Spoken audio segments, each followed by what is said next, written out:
지금 방송에서 제공하는 투자 정보는 투자 판단에 대한 조언입니다. 방송에서 제공하는 주식의 가치, 가격 상승 및 가격 하락에 대해서는 방송사에서 보장하지 않습니다.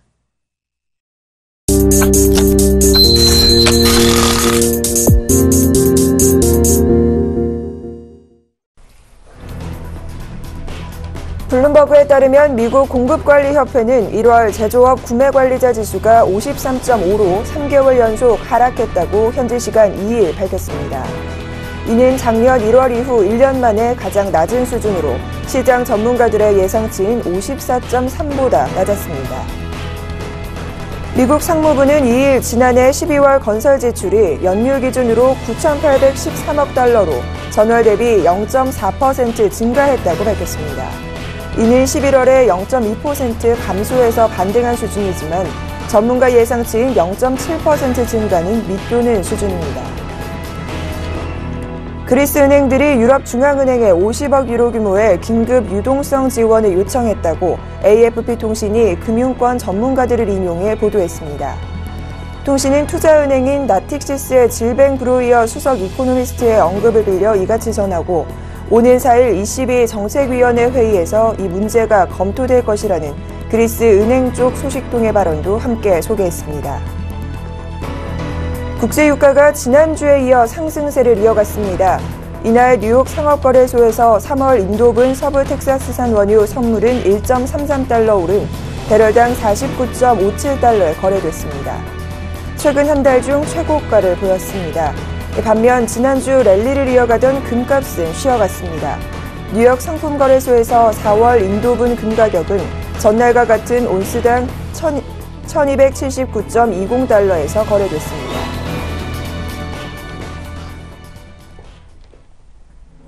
안녕하십니까. 출발 증시와이드 김혜영입니다.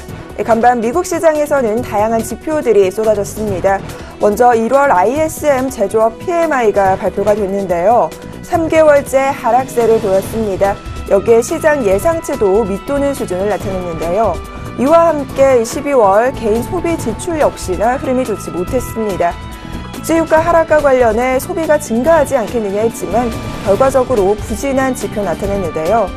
하지만 3대 지수 모두 상승으로 마감이 됐습니다. 이 상승을 견인한 쪽은 유가입니다. 국제유가 전일 8% 급등에 이어서 역시나 재차 올라옵니다. 50달러 선 눈앞에 두고 있는 모습이고요. 이와 함께 그리스 흐름 역시나 하나의 호재였습니다. 이제 구제금융 재협상과 관련한 긍정적인 기대감이 들었기 때문인데요. 자세한 이 증시 마감 확인하시죠.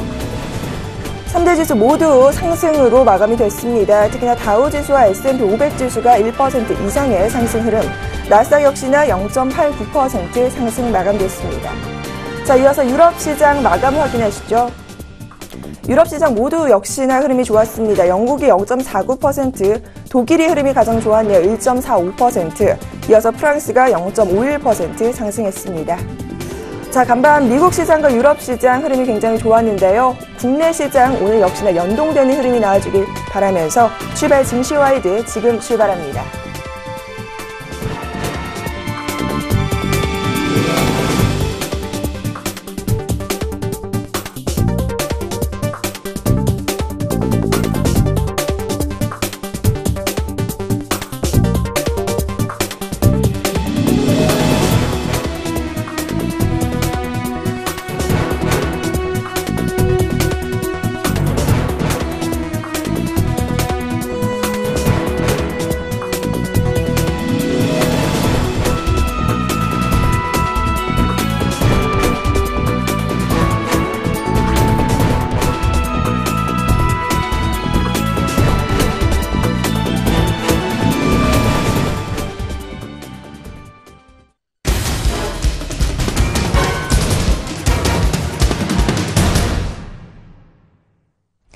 시초가 공략주 확인하는 시간입니다. 이상로의 한방 시작합니다. 오늘도 이상로 멘토 자리하셨네요. 멘토님 안녕하세요. 예, 반갑습니다. 네, 반갑습니다.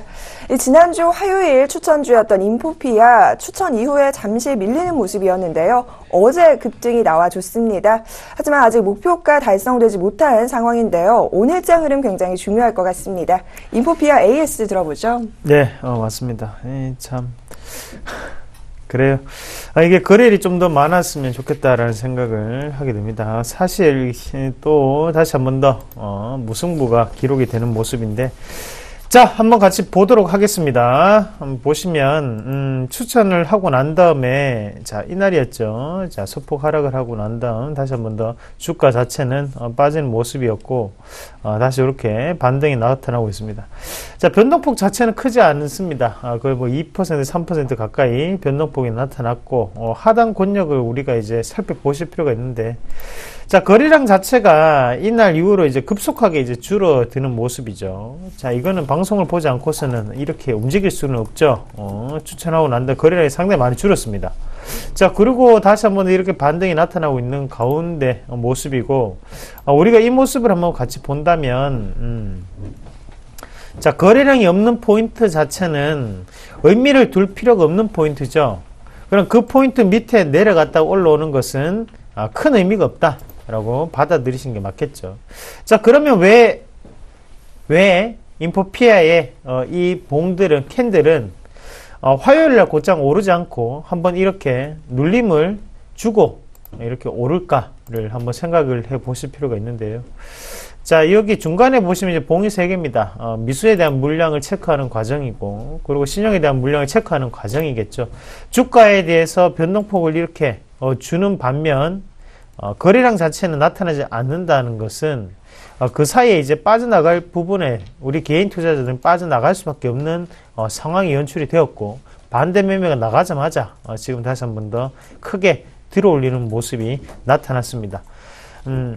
혼자 고민을 많이 했습니다. 맘 같아서는 제 성격상 한 번 더 이 종목을 추천을 하고 싶었지만 여러 가지 뭐 PD님도 만류를 하실 것 같고요. 그리고 뭐 작가분들도 만류를 하실 것 같아서 이 종목을 한 번 더 우려먹지는 않겠습니다. 대신에 인포피아가 날아가면 이상로 전문가가 얘기했던 인포피아가 이런 것 때문에 날아갔구나 라고 꼭 기억을 하시길 바라겠습니다. 좀 더 홀딩 하시길 바라겠습니다.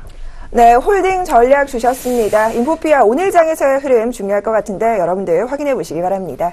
자, 이어서 오늘장 시초가 5% 공략주 어떤 종목일까요? 네, 제 오늘 준비한 종목은 동양생명입니다.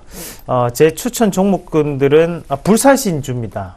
무슨 말이냐면 쉽게 죽지 않아요. 끈질긴 생명력을 가지고 있는 종목군들인데, 자, 동양생명도 마찬가지죠. 한번 같이 보도록 하겠습니다. 자, 일단은 그림 한번 같이 보실 건데요. 자, 준비된 그림 보겠습니다. 자, 글씨가 작습니다. 제가 읽어 드리겠습니다. 자, 여기 보시면 이제 중간에 딴 거 뭐 볼 필요 없고요. 중요한 것은 이게 바로 영업력에 대한 부분이에요. 월납초의 보험료라고 해서 얼마만큼의 신규적인 고객이 들어왔느냐를 보는 건데, 동양그룹 사태가 이루어질 때 2013년 9월달이죠. 많이 빠졌다, 그죠? 그러고 난 다음에 현재 포인트를 본다면 다시 한 번 더 많은 신규 가입자들이 생겨났다라는 것은 무슨 말이냐? 다시 경영에 대한 정상화 위치까지 올라왔다라고 보는 게 맞겠죠. 다시 저역으로 보겠습니다. 그렇게 봤을 때는 주가 자체도 다시 한 번 더 본연의 가치대로 돌아갈 확률이 높다라고 판단하시는 게 맞겠죠. 자, 일단 동양생명 같은 경우에 현재 PBR, 주식에 대한 청산 가치가 지금 0.8배 수준으로 1배가 채 미치지 못합니다. 그 말은 무슨 말이냐면, 최근에 조선주나 아니면 정유주가 왜 올랐습니까? 바로 PBR 밴드 청산 가치에 비해 저렴하다라는 거였죠. 그렇게 본다면 동양생명도 추가적인 상승이 저는 가능하다고 판단을 하고 말씀을 드리도록 하겠습니다. 자, 쉽게 종목은 꺼질 종목 아니고요. 요 포인트를 잡으시면 될 것 같고, 자, 한번 주문 한번 같이 볼게요. 자, 11,100원, 갭 하락 나타날 수 있는 확률이 높네요. 지금 요 갭 하락 나타나면 금상첨화다 라고 말씀을 드리겠고요. 자, 매수가는 시초가, 목표가는 플러스 5%, 손절가는 1,650원 말씀을 드리도록 하겠습니다. 네, 오늘장 시초가 5% 공략주 동양생명입니다. 자, 이번에는요, 목표가 꼭 도달되기를 바라는 마음입니다. 자, 이어서요, 강연회 또 준비를 하셨다고 해요. 어떤 노하우들 전해주실까요? 네, 본의 아니게 시청률이 잘 나오는 이상로입니다. 자, 여러분들이 이제 수급의 주포 찾기에 대해서 상당히 궁금해하시고 수급을 어떻게 해석을 하시냐 궁금해하시는데요. 역발상적인 전략으로 제가 그 방법을 말씀을 드릴 테니까요. 방송에서 다 하지 못하는 내용 오셔가지고 같이 꼭 배워가셨으면 좋겠습니다. 자, 7일은 유안타증권 금융센터 구로지점, 이름만 들어도 클 것 같죠? 여기 오셔가지고 같이 보시면 되겠고요. 구로역 2번 출구입니다. 자, 그 다음날 8일에는 NH투자증권 목동 WMC 지점 트라펠리스 웨스턴 에비뉴 3층에 오시면 되겠습니다. 뭐 둘 다 뭐 찾기는 쉬울 테니까요. 꼭 오셔가지고 좋은 시간 함께 나누셨으면 좋겠습니다. 네, 수급 주포 찾기 해법 여러분들께 공개하신다고 하니까요. 여러분들 많은 참석하시기 바랍니다. 자, 멘토님과는 여기서 인사 나누도록 할게요. 멘토님 오늘 말씀 고맙습니다. 예, 고맙습니다.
(2월 3일) 화요일장 장 출발됐습니다. 양시장 모두 빨간불 켜고 출발되는 모습입니다. 자세한 오늘장 전망과 출발 상황 두 분과 짚어보도록 하죠. JB스타 김진경 연구원, 메리츠종금증권 강남금융센터 김근호 연구원 함께합니다. 두 분 안녕하세요. 네, 안녕하세요.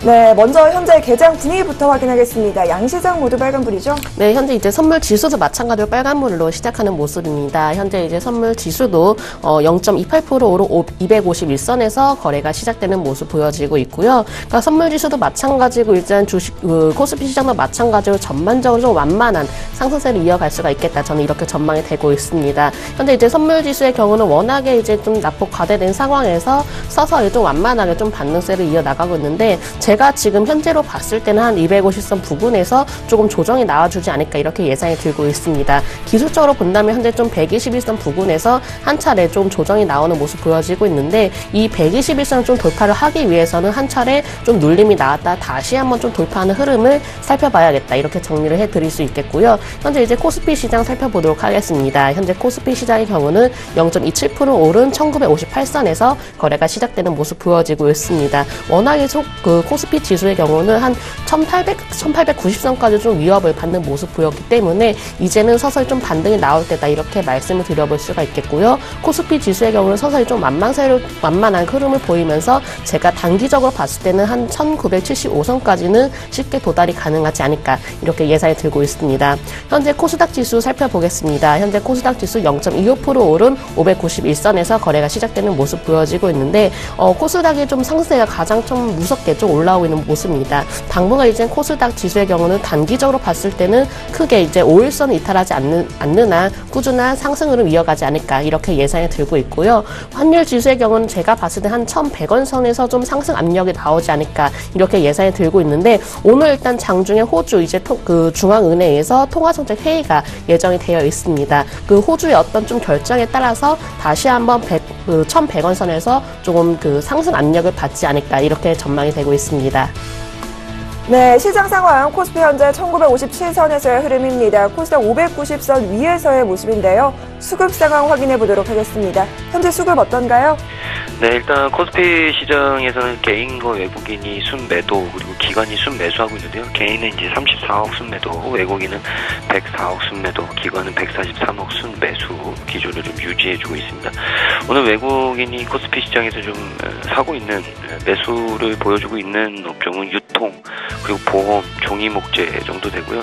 나머지는 뭐 그렇게 아직까지 큰 부분은 없다. 오히려 매도세가 좀 나오고 있다라는 말씀을 좀 드리고, 기관 같은 경우에는 좀 외국인하고 다르게 좀 매수폭을 늘려가고 있는데 대형주 쪽으로 좀 사고 있고요. 업종별로는 화학, 전기전자, 서비스, 그리고 유통, 운송장비, 금융, 철강금속, 그리고 운수창고, 기계, 건설, 통신, 이 정도 좀 사고 있습니다. 그리고 전기가스도 마찬가지고요.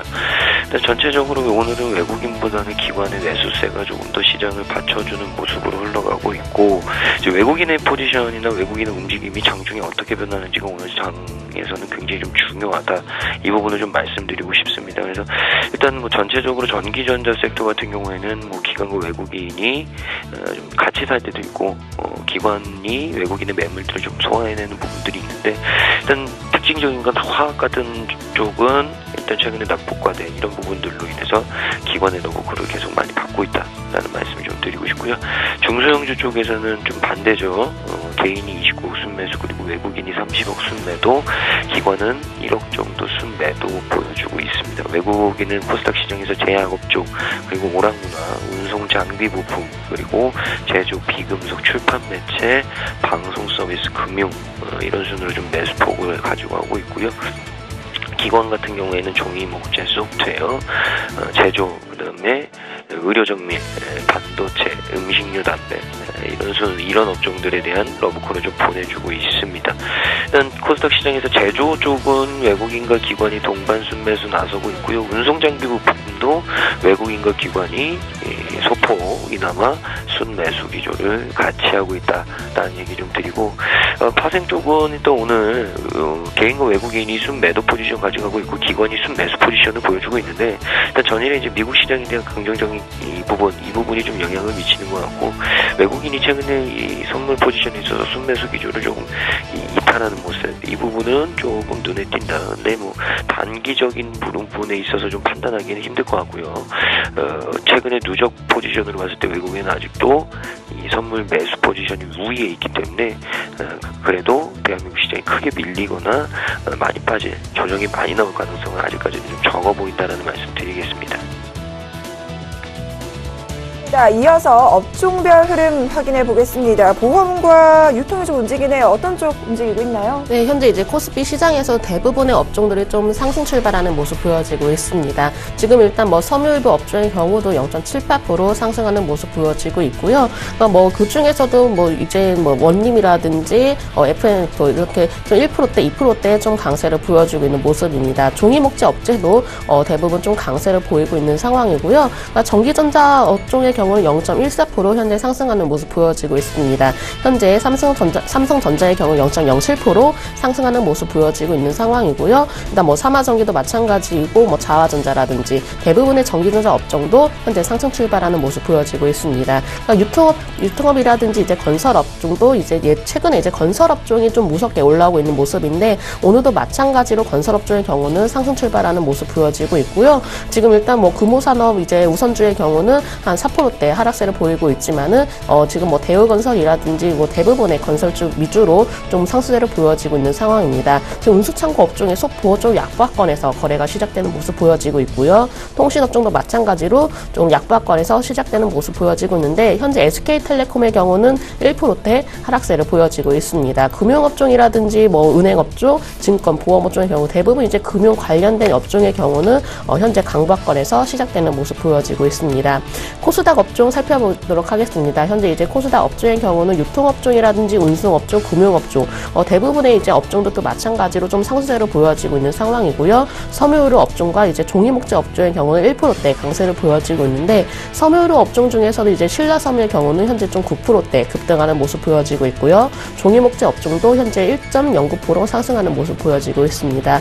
종이목재 업종의 경우에서는 이제 삼성 LNS라든지 동아기업 경우에 1%대 강세를 보여지고 있는 상황입니다. 지금 현재 이제 대부분의 업종들이 상승세를 보여지고 있는데 현재 뭐 기타 제조 업종인지 통신 서비스, 방송 서비스의 경우는 소폭 좀 약박권에서 거래가 시작되는 모습 보여지고 있고요. 인터넷이라든지 디지털 콘텐츠도 마찬가지로 약박권에서 시작되는 모습 보여지고 있습니다. 일단 장 초반부터 이제 지금까지 상승세를 보였던 업종 위주로 소폭 좀 약박권으로 시작되는 모습 보여지고 있는 상황이고요. IT 부품주의 경우 0.29% 상승 출발하는 모습 보여지고 있습니다.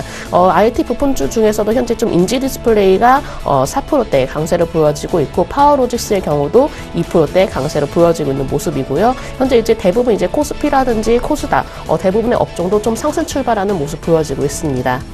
네, 코스피와 코스닥 양시장 업종 모두 대부분 빨간불로 출발이 된 모습입니다. 자, 이어서 외환시장으로 가보도록 하겠습니다. 오늘 3원 80전 하락으로 출발이 됐습니다. 자세한 이야기 KB 외환선물 정경팔 팀장과 나눠보겠습니다. 팀장님 안녕하세요. 네, 안녕하세요. 네, 미국 지표가 좀 부진했어요. 일단 하락으로 출발이 됐네요. 네, 오늘 서울외환시장은 어제 종가 대비 4만 80전이 하락한 1,099원 50전에 개장했고요. 개장 이후 낙폭을 좀 더 키우면서 1,097원 90전까지 하락했습니다. 이 시각 현재는 1,098원 80전에 거래가 되고 있습니다.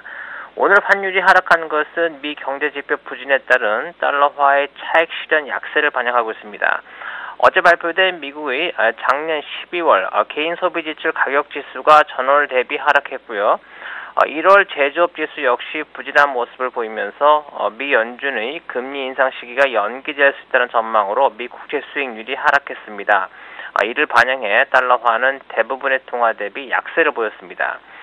이후 국제 유가가 급등하면서 위험 선호도의 회복과 함께 미 국채 금리가 반등했는데요. 달러화는 주요 통화 대비 낙폭을 크게 줄이는 모습을 보였습니다만 원화에 대해서는 반등폭이 제한적으로 나타났고요. 달러원 1길물의 경우 어제 서울시장 종가 대비 3원 70전가량 하락하면서 뉴욕 여교외 시장을 마감하는 모습 보였습니다. 어제 뉴욕 외환시장이 흐르면서 나타난 특징적인 모습은 엔화와 원화와의 동조화가 약해지고 있다는 점인데요. 미 경제지표가 부진한 모습을 보이면서 미 연준의 통화정책적인 요인이 반영될 때는 엔화와 원화가 동반 강세를 보이는 동조화 현상을 보였습니다만 국제 유가의 급등으로 인해서 위험 선호도가 회복되는 상황에서는 엔화의 약세와 위험 통화 강세 압력이라는 전통적인 패턴이 작용하면서 엔화와 원화와의 동조화가 약해지는 모습 보였습니다. 이 때문에 서울 외환시장 참여자들은 달러 원의 방향성을 잡는 데 있어서 달러 엔의 동향과 위험 선호도에 따른 원화의 반응을 동시에 살펴야 할 것으로 보입니다. 어제 발표된 미 경제지표의 부진은 미 연준의 금리 인상 시기 연기에 대한 전망을 일부 강화시키기도 했습니다만 실질적으로는 큰 영향을 주지 않을 것으로 보는데요. 미국의 제조업이 미국 경제에서 차지하는 비율이 크지 않고요. 또 최근 유가가 급등세를 보이기 시작하면서 인플레 하락 압력 또한 완화될 것으로 기대가 되는 만큼 미 경제지표 부진에 따른 달러와 약세는 달러를 저가 매수할 수 있는 기회가 될 것으로 보고 있습니다. 달러 원이 어제는 장중 한때 1104원 10전까지 상승했습니다만 어제 뉴욕 거래에서 하락하면서 아직은 1100원 선의 저항을 완전히 벗어났다고 보기 어렵고요. 이번 주 금요일 미국의 1월 고용지표가 발표된 이후에야 방향성이 분명해질 것으로 보입니다. 그 이전에 고려해 볼 수 있는 변수는 오늘 오후 12시 30분경에 발표되는 호주 중앙은행의 금리 결정인데요. 그 결과가 호주 달러와 더불어서 원화에게도 영향을 줄 전망입니다. 시장이 예상하고 있는 호주 중앙은행의 금리 인하 가능성은 약 65% 정도이고요. 만약 금리 인하가 단행된다면 국내 금리 역시 인하 가능성이 부각되면서 원화가 약세 압력을 받겠습니다. 오늘 달러원은 1,095원에서 1,103원 사이 거래 범위를 예상하고 있습니다. 동향 들어봤습니다. 오늘 말씀 고맙습니다. 감사합니다. 네, 지금까지 KB 외환선물 정경팔 팀장과 외환시장 동향 살펴봤습니다.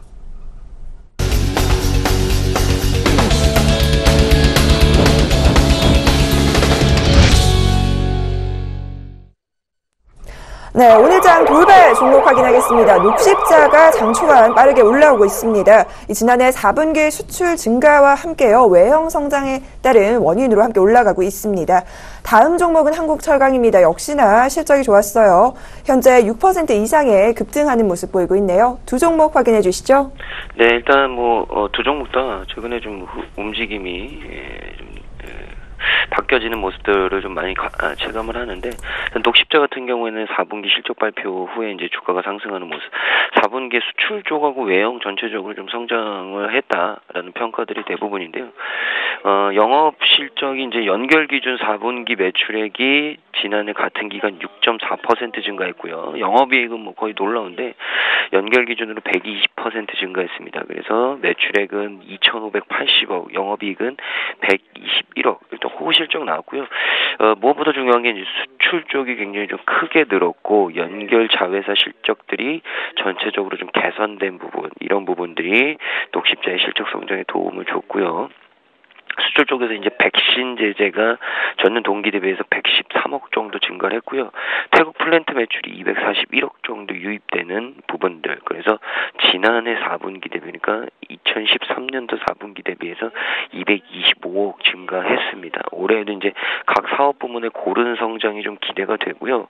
2015년도 올해에도 연결 자회사 실적 개선세가 이제 온고행 지속적으로 진행될 거고, 그리고 14년도 둔화됐던 국내 혈액제제 전문의약품 사업부 올해 실적 회복 기대된다. 결국에는 작년보다 더 좋아질 수 있다라는 얘기가 될 수 있겠죠. 그래서 전체적으로 이제 실적 발표 때문에 좀 주가가 최근에 좀 다시 한번 좀 반등을 해주는 모습들. 일단 하단권에서 좀 박스권으로 움직였던 부분들이 최근에 굉장히 좀 이 우상형 패턴으로 좀 바뀌어가는 느낌들이 굉장히 좀 강하다라는 말씀을 좀 드리고 싶습니다. 그래서 녹십자 같은 경우에는 뭐 만약에 실적 개선에 대한 부분을 근거로 해서 뭐 쭉 가지고 간다면 추가적인 상승은 좀 나올 가능성이 있지 않을까라는 얘기를 좀 드리고 싶고요. 일단 뭐 작년 4분기 그러니까 2013년도 4분기 순손실을 낸 거는 일단 여러 가지 좀 이 반영된 부분들, 뭐 매도 가능 증권의 감액 손실, 그리고 정기 세무조사 관련 법인세 추징, 이런 일회성 요인들이 있었던 거죠. 물론 그래서 올해 작년 2014년도 4분기가 기저효과 때문에 좀 좋아 보인 걸 수도 있겠지만, 각 사업 부문을 좀 뜯어놓고 봤을 때도 실적이 나쁘지 않았다라는 얘기를 좀 드리고 싶습니다. 그래서 일단은 추세는 우상향으로 좀 돌려지는 부분들로 판단을 해야 되지 않을까라는 말씀을 좀 드리고 싶고, 한국철강도 역시나 호실적 이 부분이 나왔는데요. 일단 한국철강이 지난해 영업이익이 124억 6,364만 원, 전년 대비 828% 증가했고요. 매출액은 9% 정도 감소를 했습니다. 그러니까 전체적인 외형 볼륨은 좀 정체가 됐어도 장사를 잘했다라는 말씀을 좀 드리고 싶고, 당기순이익 역시도 175억 3,272만 원, 86.6% 증가를 했습니다. 일단 회사 측은 판매 단가 하락에 따른 매출의 감소는 있었지만 직전 사업년도에 지급되었던 명예퇴직금 158억 원이 영업이익에 반영된 결과 이 부분이 주요했다. 그리고 급증하는 부분들이었다, 요인이었다라는 얘기들을 좀 하고 있죠. 기술적인 부분은 오늘 계부로 좀 뛰어났고 신고가가 나왔기 때문에 오늘 장중에 좀 진입한다는 거는 조금 무리가 있을 수 있지 않을까라는 생각이 좀 들고요. 또 오늘은 뉴스플로우에 의한 상승폭 증가 이 부분이었다라는 부분으로 좀 말씀을 드리고 싶습니다. 그래서 오늘 공격적인 매수 참여보다는 일단 기회를 좀 보고 진입 시기를 노려야 된다라는 말씀 드리겠습니다. 네, 다음 NC소프트와 KG 이니시스입니다. 현재 5%와 1% 올라가고 있습니다. 핀테크 사업과 관련해서 전략적인 제휴를 맺었다라는 소식에 현재 상승세 강하게 나옵니다. 자, 이어서 다음 종목은 이른바 정화조죠. 이 국제유가 반등과 함께 이 오명을 좀 씻을 수 있는 것인지 현재 흐름 좋습니다. 확인해 보도록 하죠. 일단 NC소프트와 KG 이니시스 서로 이제 동반 상승하는 모습 보여지고 있습니다. 일단 전일 이제 소식부터 좀 살펴볼 필요가 있는데, 그러니까 KG 이니시스가 이제 NC소프트를 대상으로 전환 사채를 발행을 하였습니다. 근데 이제 전환 사채 이제 발행의 목적을 좀 살펴본다면요, 그러니까 핀테크 이제 차세대 이제 사업을 좀 더 이제 강화를 시키기 위해서 좀 투자 자금을 좀 지원을 받은 것이다. 저는 이렇게 판단이 되고 있고, 일단 오늘장에서 KG 이니시스와 NC소프트 모두 다 이제 강세로 보여지고 있는데, 있는데 제가 결론부터 말씀드린다면은 충분히 중장기적으로 좀 성장성이 높다 이렇게 말씀을 드려보도록 하겠습니다. 그러니까 NC소프트 입장에서는 좀 핀테크라는 어떤 좀 새로운 사업 분야에 진출을 할 수가 있겠고요. KG 이니시스의 경우는 워낙 이제 국내 결제 시장 부분에서 좀 1위를 차지를 하고 있기 때문에 이런 사업성을 더 강화를 시킬 수 있다 이렇게 좀 말씀을 드려볼 수가 있겠고, 이런 두 회사 간에 조금 어떤 이제 좀 중요한 좀 사업성을 가지고 서로 간에 좀 시너지 효과를 누릴 수가 있지 않나 이렇게 말씀을 드려보도록 하겠습니다. 뭐 NC소프트의 경우 인터넷이라든지 IT 부분이 워낙에 좀 강하게 좀 발달이 되어 있고, KG 이니시스의 경우는 좀 결제 시장 부분에서 좀 강한 이제 그 시장 점유율을 차지를 하고 있기 때문에 이런 두 회사 간의 어떤 그런 그 사업성을 좀 결합한다면은 충분히 성장성 높다 이렇게 말씀을 드려볼 수가 있겠고요. 하지만 지금 일단 기술적으로 본다면은 KG 이니시스도 물론이고 NC소프트도 모두 다 좀 한 차례 좀 상승세로 보여왔던 게 사실입니다. 따라서 지금 접근하기에는 아직까지는 조금 이제 이제 고점에서 좀 잡을 확률이 높기 때문에 소폭의 이제 조정이 나온다면 그때 접근을 하시는 게 좋다 이렇게 말씀을 드려볼 수가 있겠고요. KG 이니시스와 NC소프트를 현재 만약 보유하고 계신 분들이라면은 지금 자리에서는 조금 중장기적으로 좀 가져갈 필요가 있다 이렇게 정리를 해드리도록 하겠습니다.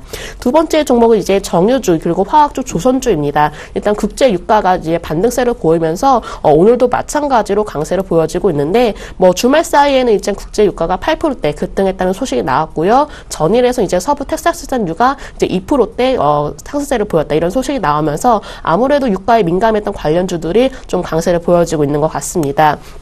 제가 봤을 때는 이제 유가들이 이제 서서히 한번 좀 반등세가 나올 때가 아닌가 이렇게 예상이 들고 있고요. 당분간으로서 이제 정유주, 화학주, 조선주의 경우는 앞으로도 조금 단기적인 반등세를 노릴 수가 있겠다 이렇게 정리를 해드리도록 하겠습니다. 하지만 지금 이제 다만 워낙 이제 업황 자체가 완전하게 좀 개선세로 돌아선 것이 아니기 때문에 일단 유가에 대한 민감주로서는 이제 단기적으로 살펴볼 필요가 있다 이렇게 말씀을 드려볼 수가 있겠고요. 특히 조선주의 경우는 좀 작년에도 수주가 크게 이루어지지 않았기 때문에 올해의 경우는 어떤 좀 수주가 크게 이루어질 수 있는지 부분부터 살펴보실 필요가 있다. 이렇게 정리를 해드리도록 하겠습니다.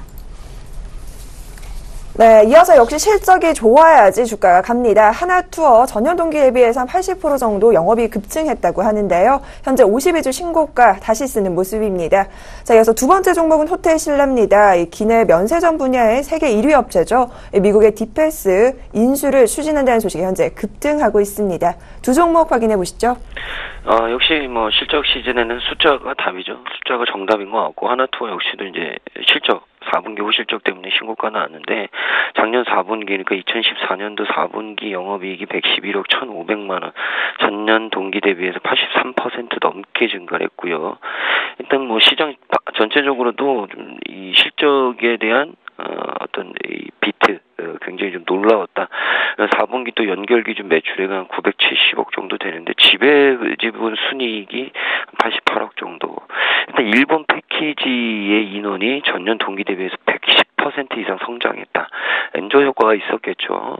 그리고 또 일본 자회사 이 랜드사 업무 및 관광버스 등 부대 사업을 운영해 수익성이 굉장히 좀 대폭 개선이 됐고요. 국내 자회사의 합산 영업이익이 약 11억. 그리고 마크 호텔의 수익성이 회복이 되면서 올해부터 이제 정상화가 기대되면서 작년 4분기부터 이제 올해까지 실적에 대한 긍정적인 기대감이 나온다. 이 부분이겠죠. 그 4분기에 또 단거리 중심의 여행 수요가 좀 회복이 됐고, 볼륨성 플러스 더불어 해외 자회사의 실적 기여도에 기대한 개선. 그래서 올해도 단거리 여행 수요의 고성장이 지속되지 않을까, 이런 얘기들이 좀 있습니다. 그러니까 일본이나 근거리에 있는 여행 패키지들이 굉장히 좀 잘 팔렸다라는 말씀을 좀 드리고 싶고, 실적이 좀 반영이 되면서 좀 증권사들마다 굉장히 좀 호평을 가지고 가고 있다라는 말씀을 좀 드리겠습니다. 근데 역시나 오늘 급등을 했고요. 오늘 갭으로 시작을 해서 고가가 8% 그리고 지금 현재 한 6% 수준에서 움직이고 있는데, 일단 오늘은 제가 봤을 때는 좀 가지고 계신 분들은 팔지 말지 고민하는 자리, 그리고 신규 매수 진입을 하시려는 분들은 오늘은 조금 기다렸다 하시는 게 맞다. 오늘은 너무 급등을 했기 때문에 신고가 부분에서 신규 매수 진입을 당당하게 하기에는 조금 부담스러운 가격권에 있다. 이런 얘기를 좀 드리고 싶습니다. 그래서 그 부분은 좀 고민을 해보시라는 말씀을 좀 드리고 싶고, 두 번째 종목은 호텔신라인데 기내 면세점 1위 업체 인수 검토. 이 부분이 또 급등을 하는 모습을 좀 보여주고 있습니다. 이 전날이었죠. 호텔신라 측이 기내 면세점업계 세계 1위인 디패스의 인수를 검토하고 있다라고 밝혔고요. 디패스는 이제 1987년에 설립이 됐고 전 세계 항공사 30여 곳에 면세 물품을 공급을 하고 있습니다. 미주 지역 공항에서 소규모의 면세점도 운영을 하고 있고요. 그래서 기내 면세점에 대한 인수가 추진이 될 경우에 특히나 1위 업체이기 때문에 이 부분에 있어서도 디패스 경영권 인수를 위한 골드만삭스 주관사로 해서 막바지 가격 협상을 진행하고 있는데 글로벌 면세점 업계 M&A가 최근에 굉장히 좀 활발했죠. 그래서 호텔신라가 향후에 글로벌리한 이 면세 사업자로 좀 올라갈 가능성이 크다. 이런 얘기를 좀 드리고 싶습니다. 그래서 일단은 이 성장성이 높거든요. 이 기내 면세점 사업이. 물론 일반적인 우리가 알고 있는 면세점 사업도 중요하지만 성장성에 있어서는 또 기내 면세점 사업도 굉장히 좀 주목을 받고 있기 때문에 이 1위 업체를 인수한다라는 이 소식이 풍문이 나오면서 일단 그 부분에 있어서 투자자들이 굉장히 좀 박수를 좀 보내는 부분들이 아닐까라는 생각이 들고 기술적인 얘기를 좀 드리면 오늘 잘 돌파시켜놨어요. 그래서 저는 개인적으로 일단 120선이 104,000원대, 5,000원대가 한 104,000원대 이 가격대가 지지될 가능성이 높다. 그래서 추세는 일단 우상향으로 돌아가는 부분들이 맞지 않겠냐라는 얘기 좀 드리고 싶습니다. 그래서 일단 120선 기준으로 하단 지지 잡으시고 충분히 대응을 하시면 수익권을 충분히 누릴 수 있다라는 말씀 드리겠습니다. 숫자가 답이다. 김근호 연구원의 말이 이렇게 와닿네요. 다음 살펴볼 두 종목 역시나 실적 때문에 희비가 엇갈립니다. 파티게임즈입니다. 작년 극심한 실적 부진으로 현재 낙폭 키워가는 모습입니다. 나흘째 약세네요. 반면 가는 쪽은 XINC입니다. 점상 풀리지 않는 모습이에요. 두 종목 확인해 주시죠. 네, 아무래도 실적 시즌이다 보니까는 실적 소식만 나오면 아무래도 주가가 좀 급등나기 심한 게 사실입니다. 오늘 일단 파티게임즈의 경우는 4분기 실적 부진을 위해서 5%대 좀 하락세를 보여지고 있는데, 그러니까 지난해 영업이익이 전년 대비 한 96.4%가량 감소를 했다는 소식이 주가에도 크게 좀 부정적 영향을 미쳤던 것 같고요. 지금 이제 상황에서 이제 투자 경고 종목으로 좀 지정이 되었기 때문에 일단 아직은 좀 접근을 피하셔야겠다 이렇게 말씀을 드려보도록 하겠습니다. 그러니까 게임주에 대해서 워낙에 크게 좀 기대감이 크긴 했지만은 아직까지 게임주의 경우는 이제 그 종목별로 좀 차별화 현상이 좀 심한 상황이고 또한 이제 실적 부분에서 조금 굉장히 큰 모습을 보여지고 있기 때문에 일단 파티게임즈의 경우는 아직은 투자 매력은 없다 이렇게 말씀을 드려볼 수가 있겠고요. 그러니까 파티게임즈가 앞으로도 어떤 모바일 게임을 통해서 좀 크게 이제 성과를 이루어내거나 이제 해외 매출을 통해서 좀 더 실적 부분을 살펴봐야 할 때지 지금 이제 단기간적으로 이제 급락이 심했다고 해서 지금은 아직은 접근을 하실 때가 아니다 이렇게 정리를 해드리도록 하겠습니다.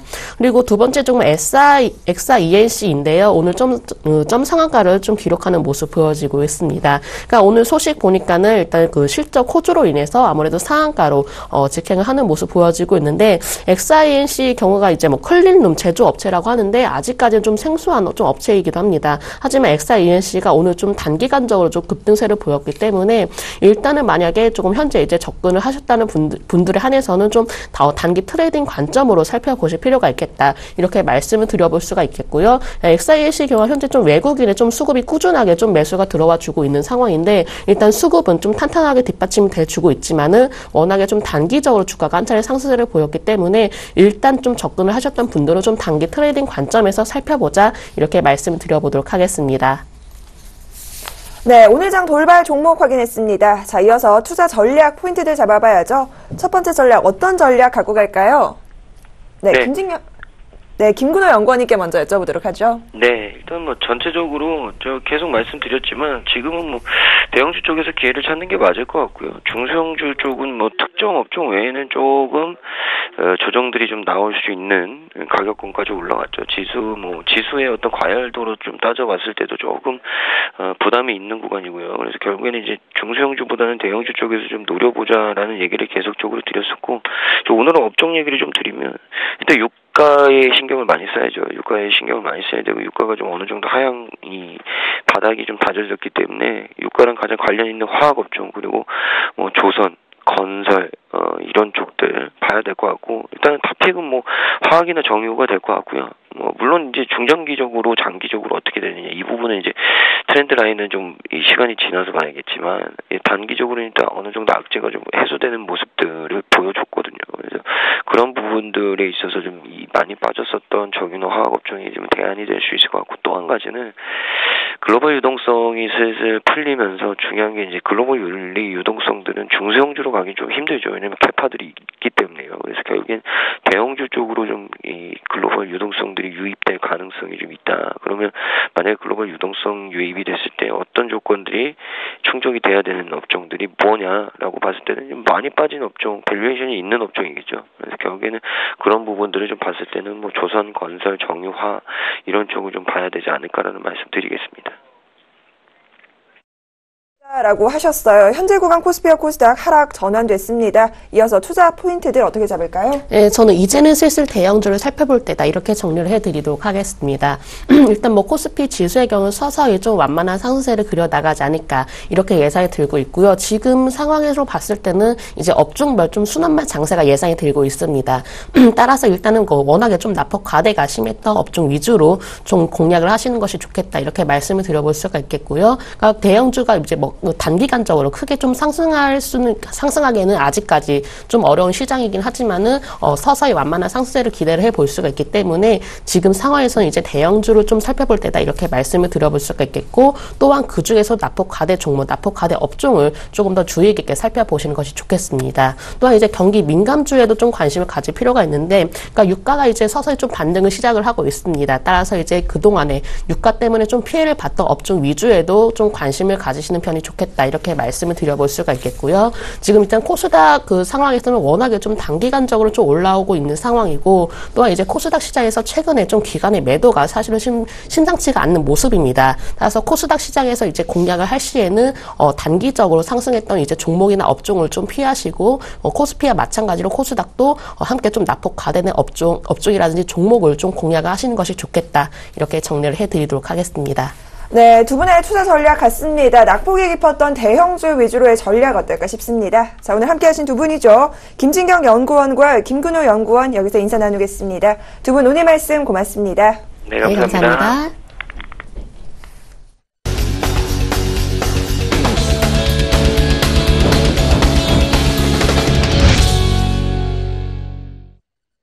네, 현재 구간 시장 상황 다시 한번 점검해 드리겠습니다. 먼저 코스피 먼저 확인하시죠. 현재 하락 전환됐습니다. 1950선에서의 흐름입니다. 0.12% 밀리는 모습이죠. 1950선에서 하락세 조금 더 깊어지는 모습입니다. 자, 이어서 코스닥입니다. 코스닥 역시나 하락 전환됐습니다. 코스닥 지수 현재 590선 깨고 내려갔네요. 589선에서의 흐름입니다. 0.16%의 하락세 이어집니다. 자, 여기서 수급 확인하시죠. 코스피 수급 상황입니다. 현재 기관만 매수를 해주고 개인 쪽에서만 매수가 들어옵니다. 현재 기관 쪽에서 매수가 들어오네요. 262억 원의 매수 우위. 반면 개인과 외국인들이 매도세가 나옵니다. 현재 외국인들이 매도폭 좀 늘리는 모습이네요. 188억 원 매도 우위입니다. 자, 이어서 코스닥 수급 상황 확인하시죠. 코스닥 시장에서 개인이 매수에 나섰습니다. 180억 원 이상 현재 매수세 드러나오고 있고요. 외국인과 기관이 양시장 모두 매도를 하고 있습니다. 외국인이 104억 원, 기관이 44억 원의 매도 우위입니다. 네, 이어서요 5인의 투자 전략 확인해 보도록 하겠습니다. 화면으로 만나보시죠. 네, 먼저 최희승 차장입니다. 코스닥 차익 실현을 경계하자 코스피로 한 발만 담궈보자. 코스피 쪽으로 방향을 좀 잡아보자라는 의견 주셨습니다. 이어서 정영훈 팀장입니다. 이 미증시 변동성이 확대되고 있음에도 불구하고 국내 시장은 안정적인 흐름이 지속될 것이다라는 의견 주셨네요. 이어서 김혜란 연구원입니다. 대형주들의 수급 부담은 해소되고 있다. 이 중소형주 상대적으로 약할 것이다라는 의견 주셨습니다. 이어서 김현겸 주식팀장입니다. 낙폭과대 대형주들의 관심을 갖자라고 하셨고요. 안상현 대리입니다. 국민연금 배당 관련주들의 관심을 갖자 관망 전략이 유지하자라는 의견 주셨네요. 보다 자세한 투자 전략 필요해 보입니다. 오늘은 IM투자증권 여의도분사 영업부 정영훈 팀장 연결해서 확인합니다. 팀장님 안녕하세요. 네, 안녕하세요. 네, 투자 전략 어떻게 갖고 갈까요? 네, 우선 지난주 같은 경우에는 미증시 같은 경우에 그 GDP 성장률 부진 등으로 그 경제 지표가 좀 부진하게 나타나면서 좀 하락이 좀 큰 폭으로 좀 나타났었는데요. 그렇지만 전일 같은 경우에 이런 좀 경제 지표 부진에도 불구하고 그리스 협상에 대한 좀 기대감 그리고 유가 상승에 따른 영향으로 재차 좀 상승하는 그런 좀 모습을 보였습니다. 지금 현재 최근 들어서면서부터 계속해서 미증시가 하루에 거의 200포인트를 왔다 갔다 하는 변동성이 좀 확대되고 있는 그런 좀 모습을 좀 보여주고 있는데요. 그럼에도 불구하고 국내 증시 같은 경우에는 상대적으로 상당히 좀 안정적인 흐름을 좀 당분간 좀 지속하지 않을까 그렇게 좀 생각을 하고 있습니다. 지금 뭐 지속적으로 1월 들어서면서부터 이제 22 양적 완화에 따른 그 대규모 유동성 공급에 대한 기대감이 여전히 좀 유효한 시점이다라고 좀 볼 수가 있겠고요. 이 대규모 그 유동성이 신흥국 쪽으로 투자 자금이 이동할 가능성이 있는 상황인데 글로벌 그 신흥국 그 증시 대비해서 국내 증시 같은 경우에 상당히 저평가되어 있다는 점, 그러한 좀 관점에서 봤을 때 국내 증시의 자금 유입이 상당히 좀 기대가 되는 시점이 아닌가 그렇게 좀 보고 있습니다. 그리고 최근 들어서 그 동안에 좀 낙폭이 좀 확대되었던 건설이라든가 조선, 뭐 화학, 정유주 이러한 대표적인 유가 피해 업종들이 유가 급락세가 좀 진정이 되면서 유가가 좀 반등세를 보이면서 이들 종목들이 최근 들어서면서부터 계속해서 좀 반등세를 좀 보이고 있는데요. 이러한 유가 그 하락에 따른 그런 좀 불확실성의 좀 완화가 당분간 좀 긍정적으로 좀 작용을 하지 않을까 그렇게 좀 판단하고 있습니다. 그렇기 때문에 지금 현재 대형주 쪽에서는 이러한 그동안의 좀 유가 피해 업종들에 대해서 당분간은 좀 집중을 해야 되지 않을까 그렇게 좀 보여주고 있고요. 다만 지금 코스닥 같은 경우에는 거의 이제 600포인트 근처까지 올라온 상황인데 그동안에 계속된 그 상승 랠리로 인해서 개인의 그 신용잔고도 급증한 상황이고 어느 정도 단기적으로 좀 급등에 따른 좀 그 피로감이 좀 쌓여 있는 상황이기 때문에 일부 중소형주 쪽에서의 그 차익 매물이 쏟아질 가능성을 좀 염두에 둬야 되지 않을까 그렇게 좀 생각을 하고 있습니다. 그렇기 때문에 코스닥 같은 경우에는 변동성 확대에 좀 주의를 할 필요성이 있겠고 대형주 쪽에서 그런 낙폭과대 대형주 그동안의 유가 피해 업종들을 중심으로 지속적으로 그 단기 트레이딩 관점으로 대응하는 전략이 좋지 않을까 그렇게 좀 말씀을 드리도록 하겠습니다. 시장 쪽에서는요, 아무래도 변동성 확대에 주의를 할 필요가 있어 보입니다. 코스피에서는 유가 급락세가 진정됨에 따라서 조선, 정유, 화학 이런 업종 살펴보자라는 의견 주셨네요. 지금까지 IM투자증권 여의도분사 영업부 정영훈 팀장과 핵심 전략 잡았습니다. 팀장님 오늘 말씀 잘 들었습니다. 네, 고맙습니다.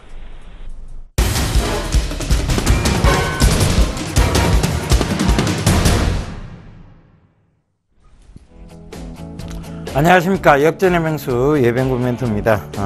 자, 지금 장이 보니까요, 조금 미국 장하고 크게 상관없이 가는 것 같습니다. 그죠?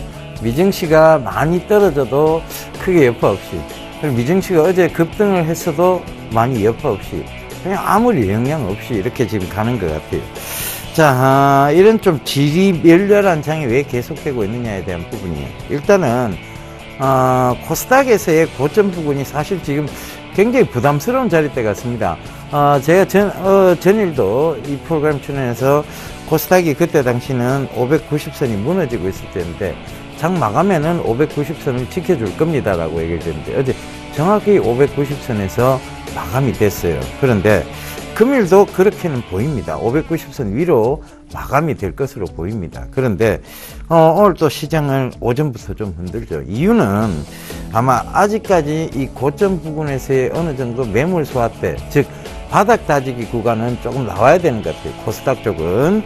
그리고 코스피 쪽은요, 보면 1950선, 60선 요 사이에 횡보 구간이 조금 더 나와야 될 것 같습니다. 그래야 여기 어느 정도 에너지 축적을 하고 위로 방향성을 잡아갈 것 같아요.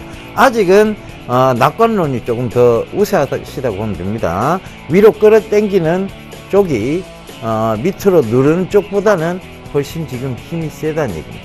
그 점 참고해 보시고요. 그래서 여전히 좀 이런 질이 멸렬한 구간에서는 종목 장세가 이어질 그런 그게 좀 높습니다. 그래서 그 부분도 참고를 해보셨으면 좋겠습니다. 자, 일단 대형 IT 쪽 SK 하이닉스 다시 올라오죠. 자, 제가 전일도 말씀드렸는데 누르는 것에 한계는 있습니다. 분명히 실적 고성장 쪽으로 여러분들 집중해 놓으시면 된다. 누르는 것은 분명히 한계가 있다라고 말씀을 드렸어요. 그리고 자동차 쪽은 오늘 좀 또 좋지 못하네요. 그죠? 조선 정유화학 계속 조금 조선 정유화학 쪽은 반등세가 지금 계속 좀 이어지고 있고, 국제유가가 어제도 좀 반등이 좀 나왔죠. 그죠? 전일 반등이 좀 나오면서 조금 더 상승세를 이어가고 있는 모습입니다. 그 다음에 근데 실적이 좋아서 올라오는 게 아니기 때문에요, 여러분들이 따라 붙으실 이유는 없습니다. 그 다음에 기계, 건설 지금 좀 좋지 못하고요. 은행 쪽이 뭐 여전히 크게 변동이 없어요. 그죠? 오늘 KB금융이 한 2% 정도 오르고, 증권주는 다시 조정을 좀 받고 있고. 그러니까 전부 이래 보면 조금 조정, 또 상승, 조정, 상승, 이 진짜 지리멸렬한 장입니다. 자, 그래서 지금 우리가 이제 간다 확 간다, 요걸로 이제 우리가 봐야 될 종목들이 뭐냐 하면, 종목 장세가 이어진다 그랬잖아요. 그죠? 그러면 이제 곧 뭐가 나옵니까? 우리한테는 이제 명절이죠. 구정이죠. 그죠? 그리고 중국으로 따지면 춘절입니다. 최대 명절이죠. 그죠? 그들도 음력을 쓰고 있기 때문에 이 춘절을 이제 중국 최대 명절로 잡고 있어요. 여기서 짤막하게 재밌게 뭐 하나 얘기하고 넘어가겠습니다. 중국 새해 복 많이 받으십시오라고 우리 여러분 흔히들 인사하고 하시잖아요. 중국어로 요걸 어떻게 얘기하냐면 꽁시파차 이렇게 얘기합니다. 여러분들 이거 알아두셨다가 중국에 보면 꽁시파차 이러면서 지나가시면 됩니다. 자, 그래서 이 중국 춘절이 오기 때문에 이 춘절 관련주를 조금 보시면 돼요. 그리고 이 춘절 관련주 중에서는 화장품도 있을 테고요. 그 다음에 전자결제.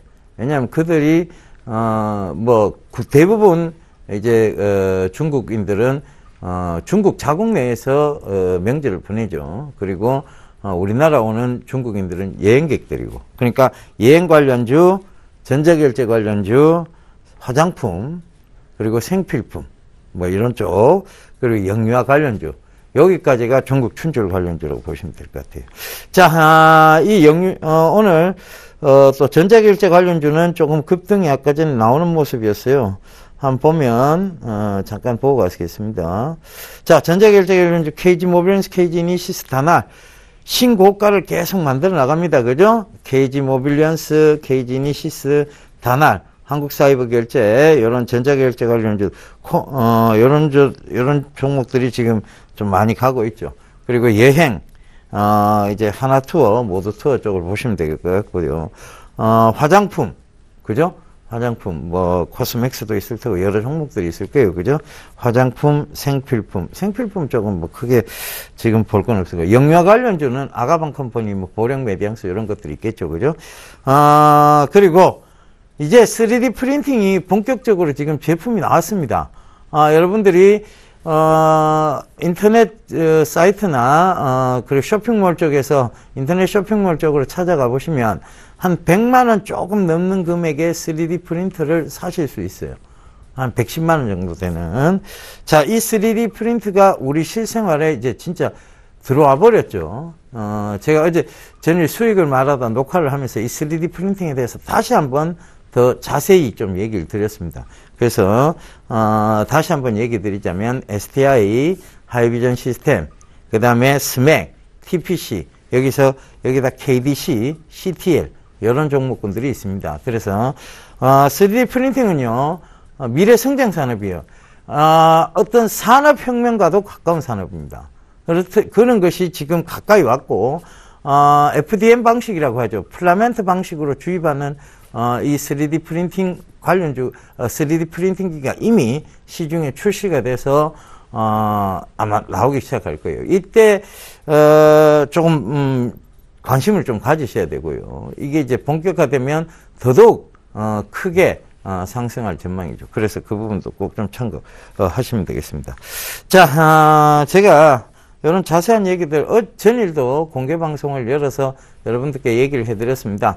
공개방송 오늘도 여러분들 들어오시면 되겠습니다. 제가 이걸 마치고요 10시 10분부터 www.sentv.co.kr로 접속하시면 이렇게 호랑말코처럼 생긴 놈이 한 놈 나옵니다. 거기 탁 클릭을 하시면 저와 소통의 공간을 가지시니까요. 오셔서 많이들 얘기하고 하셨으면 좋겠습니다. 제가 오늘 드릴 얘기들은 오늘도 역시 신문 강좌예요. 근데 신문에서 요새 최근에 어떤 섹터들에 대한 얘기가 많이 나오는지 그거를 여러분들께 잡아드리고자 합니다. 최근에 보면요 환경 관련 섹터, 핀테크 이런 얘기들 계속 나왔어요. 사물인터넷. 근데 그런 종목들이 실제적으로 다 갔습니다. 그러면 여러분들이 신문을 자꾸 이 주식시장을 진짜 산업으로 이해하고 계신다면, 차트가 아닌 산업 싸움으로 이해하고 계신다면 여러분들은 신문을 꼭 읽으셔야 됩니다. 자, 오늘도 변함없이 여러분들 신문 강좌 꼭 좀 참여해 주시고요. 저는 이만 물러가고 내일 다시 인사드리도록 하겠습니다. 감사합니다. 이병건이었습니다.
네, 현재 구간 코스피 지수 1948선에서의 흐름입니다. 이 하락세가 멈춰지지 않네요. 기관 쪽에서 받쳐준다고는 하지만 금융을 제외하고는요, 이 보험, 투신권에서 모두 매수가 들어옵니다. 하지만 시장 현재 받쳐주기가 좀 힘든 모습입니다.